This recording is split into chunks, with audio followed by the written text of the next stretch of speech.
Welcome to Science in 10 Minutes or Less with psychologist and advanced practice nurse, Dr. K, where we unpack the psychology behind life's biggest challenges and discover what the science really says. So open your minds, grab your journals, and let's dive in with Dr. K. Hi, I'm Dr. K, founder and owner of KML Psychological Services, and welcome to Science in 10 Minutes or Less, where we take some of psychology's biggest questions and break down what the science actually says. Today, we're talking about trauma, and I want to begin with one sentence that may completely change the way you think about it.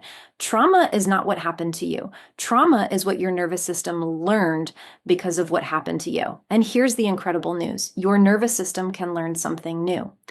For years, people believed trauma permanently changed the brain and that living with fear was simply the new normal. But modern neuroscience tells a very different story. Your brain was designed to survive, and perhaps even more importantly, it was designed to heal. When most people hear the word trauma, they think of war, abuse, horrific accidents, or natural disasters. But trauma isn't defined by the event.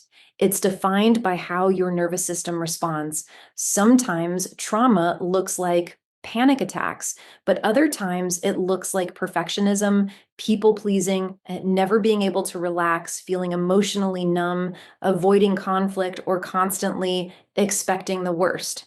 If you've ever wondered, why can't I just let this go? It's because your brain isn't trying to hurt you. It's trying to protect you. Trauma isn't weakness. It's a nervous system that became incredibly good at surviving. Unfortunately, sometimes it gets so good at surviving that it forgets how to live. Trauma can shrink your world, making once safe places feel threatening, relationships harder, and your own body unfamiliar. Yet this is exactly why trauma is one of my favorite things to treat.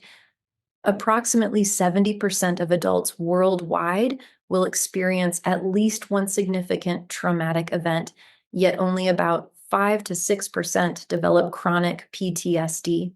The overwhelming majority of people recover because the human brain is remarkably resilient. And for those who do develop PTSD, evidence-based treatments are highly effective, with many people experiencing dramatic symptom reduction and no longer meeting diagnostic criteria after treatment. That's not wishful thinking. That's decades of neuroscience. So what happens in the brain? Imagine your brain has a smoke alarm. Before trauma, it goes off only when there's a real fire. After trauma, that same smoke alarm starts going off because someone slightly burned a slice of toast. Yes, it's still smoke, but it does not require the fire department to charge to your house. So basically, your brain's alarm system becomes hypersensitive, constantly asking, am I safe?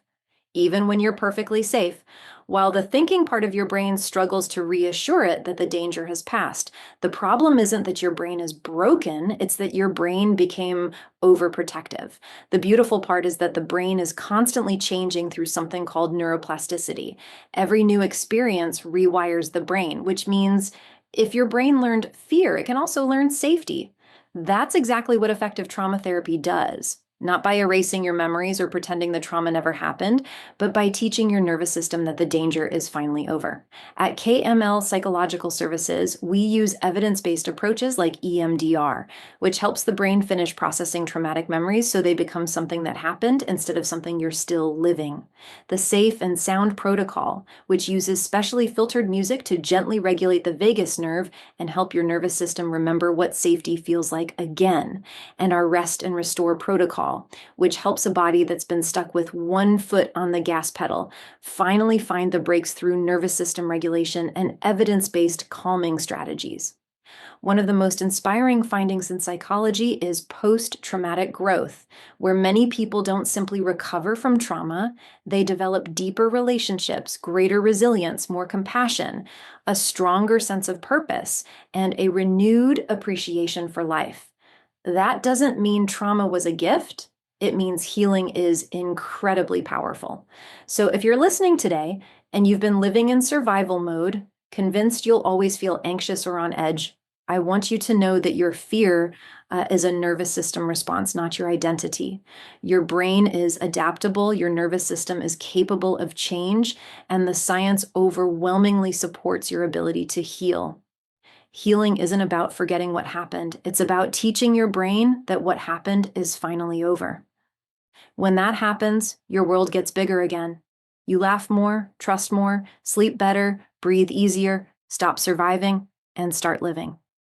That's why we love this work at KML Psychological Services, because every day we get to watch people put down the weight they've been carrying for years and rediscover who they were always meant to be. Thank you for joining me for another episode of Science in 10 Minutes or Less.